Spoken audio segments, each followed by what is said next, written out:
Maroc et l'Égypte, deux puissances historiques du monde arabe et africain, partagent une relation diplomatique ancienne et globalement stable.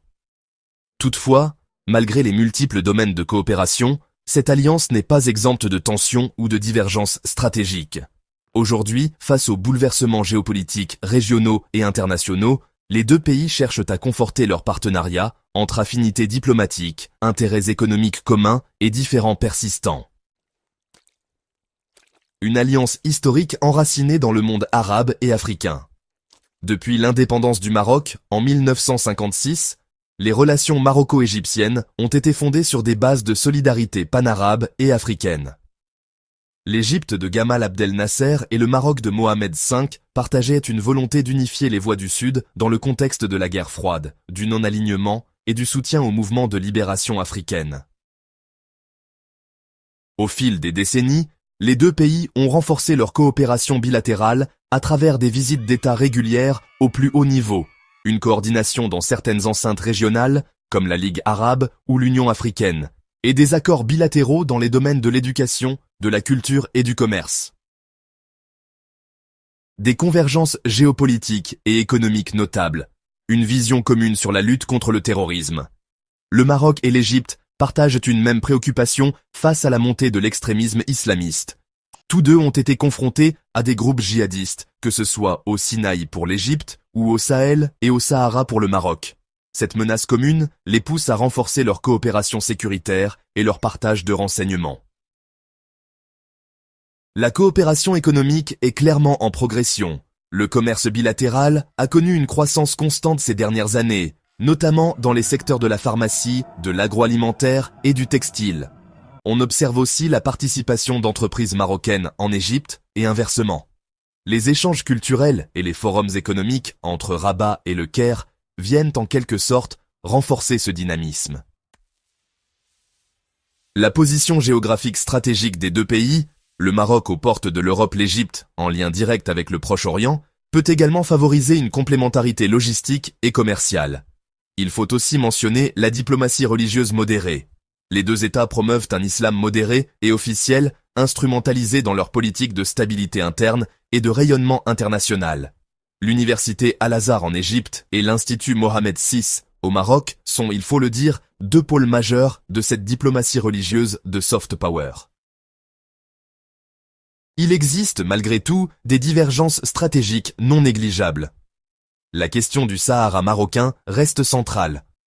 L'un des principaux points de friction concerne la position de l'Égypte sur le Sahara. Le Caire a longtemps gardé une position de neutralité prudente, sans reconnaître explicitement la souveraineté marocaine sur le Sahara, tout en évitant d'aligner sa diplomatie sur les thèses algériennes. Ce manque de soutien clair de la part de l'Égypte est perçu à Rabat comme une frilosité stratégique, surtout à l'heure où plusieurs États africains et arabes reconnaissent le plan d'autonomie marocain comme une solution réaliste. D'ailleurs, il existe aussi des relations triangulaires avec l'Algérie. L'Égypte maintient des liens historiques avec l'Algérie, notamment sur les questions de sécurité régionale et de gaz. Cette proximité avec Alger est source d'ambiguïté dans la relation égypto-marocaine, notamment dans les forums diplomatiques où le Maroc attend un soutien plus tranché. Approche différente en politique étrangère. Le Maroc développe une diplomatie panafricaine, tournée vers l'Afrique de l'Ouest et subsaharienne. L'Égypte reste davantage concentrée sur la scène proche-orientale, avec une forte implication dans le dossier israélo-palestinien et une rivalité persistante avec la Turquie et l'Iran.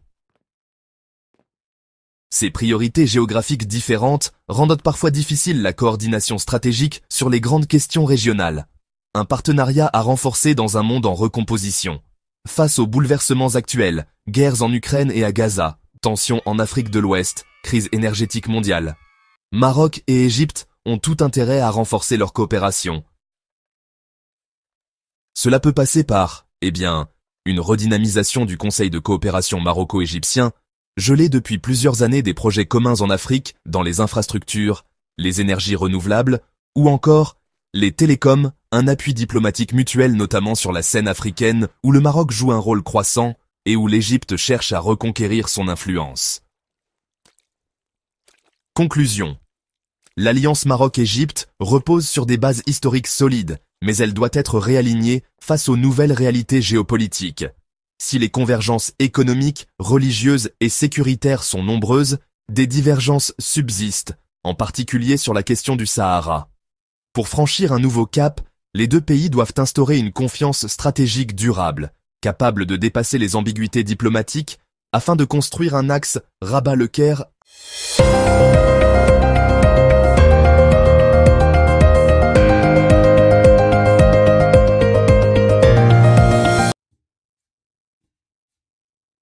Diplomatie renforcée, la députée travailliste britannique Sarah Champion s'est entretenue avec l'ambassadeur marocain Abderrahim Adjoui après le soutien officiel de Londres au plan marocain d'autonomie. Dans un contexte international, marqué par une réorganisation des alliances géopolitiques autour du dossier du Sahara marocain, une étape importante a été franchie dans les relations bilatérales entre le Maroc et le Royaume-Uni. La députée travailliste britannique Sarah Champion, présidente de la Commission parlementaire pour le développement international, a récemment rencontré Abderrahim Adjoui, ambassadeur du Royaume du Maroc à Londres. Cette rencontre survient peu après que Londres a fait connaître officiellement son soutien au plan marocain d'autonomie comme solution politique crédible aux différends qui opposent Rabat au Front Polisario depuis plusieurs décennies.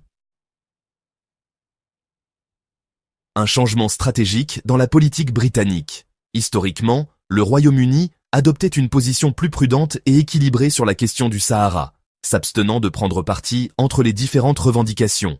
Cependant, la récente déclaration officielle du gouvernement britannique constitue un tournant majeur, qui traduit une nouvelle vision stratégique post-Brexit, où Londres cherche à consolider ses partenariats internationaux en misant sur des alliances stables et constructives. Soutenir le plan marocain d'autonomie s'inscrit ainsi dans une volonté d'affirmer une diplomatie pragmatique qui favorise la stabilité régionale et le développement économique.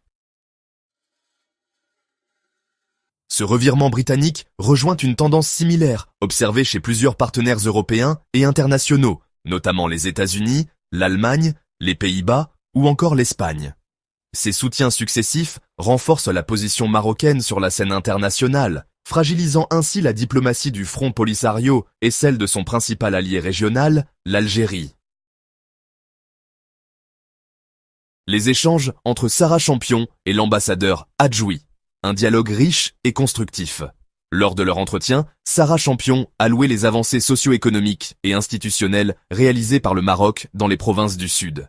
Elle a mis l'accent sur les efforts significatifs dans les domaines de l'éducation, de la formation professionnelle, de la gouvernance locale, ainsi que sur les investissements massifs dans les infrastructures de public, l'énergie renouvelable et les initiatives en faveur du développement durable. De son côté, l'ambassadeur Adjoui a souligné que ce soutien britannique constitue une reconnaissance diplomatique importante et un encouragement à poursuivre la mise en œuvre du plan d'autonomie, qui vise à garantir la paix, la stabilité et la prospérité à long terme pour toutes les populations concernées. Il a également insisté sur le rôle stratégique du Maroc en tant que pont entre l'Europe et l'Afrique, notamment dans la lutte contre le terrorisme, la gestion des flux migratoires et le développement économique régional. Un partenariat renouvelé au service de la coopération et du développement. Au-delà du Sahara, la rencontre a permis d'évoquer les nombreuses perspectives de coopération bilatérale dans des secteurs clés tels que l'énergie verte, la sécurité, l'éducation, la santé et le commerce. Dans un monde post-Brexit où le Royaume-Uni cherche à renforcer ses liens avec des partenaires fiables, le Maroc apparaît comme un allié naturel grâce à sa stabilité politique, son dynamisme économique et sa position géographique stratégique. Les deux parties ont également convenu de multiplier les échanges et les collaborations dans le cadre des forums économiques, des initiatives de développement durable et des projets conjoints pour renforcer l'intégration africaine. Une victoire diplomatique majeure pour le Maroc. Le soutien du Royaume-Uni au plan marocain d'autonomie constitue une victoire diplomatique majeure pour Rabat. Il vient s'ajouter à une série de reconnaissances internationales qui confirment la pertinence et la légitimité de la proposition marocaine, alors même que le conflit du Sahara marocain reste l'un des plus complexes et sensibles du continent africain. Cette reconnaissance britannique affaiblit davantage la position du Front Polisario et réoriente les équilibres géopolitiques dans la région, renforçant ainsi la stature du Maroc comme acteur incontournable de la sécurité et du développement en Afrique du Nord et au Sahel. Conclusion. Vers une diplomatie maroco-britannique renforcée et tournée vers l'avenir. Cette rencontre entre Sarah Champion et l'ambassadeur Hadjoui traduit une volonté commune de consolider un partenariat solide, fondé sur des intérêts partagés et une vision commune de la paix et du développement. Le Royaume-Uni, en soutenant le plan marocain d'autonomie, affirme son engagement en faveur d'une solution politique pragmatique et durable, tout en ouvrant la voie à une coopération renforcée sur de multiples fronts. Alors que le contexte international évolue rapidement, Rabat et Londres semblent prêts à écrire un nouveau chapitre de leurs relations, centré sur la stabilité régionale, la prospérité économique et la paix durable.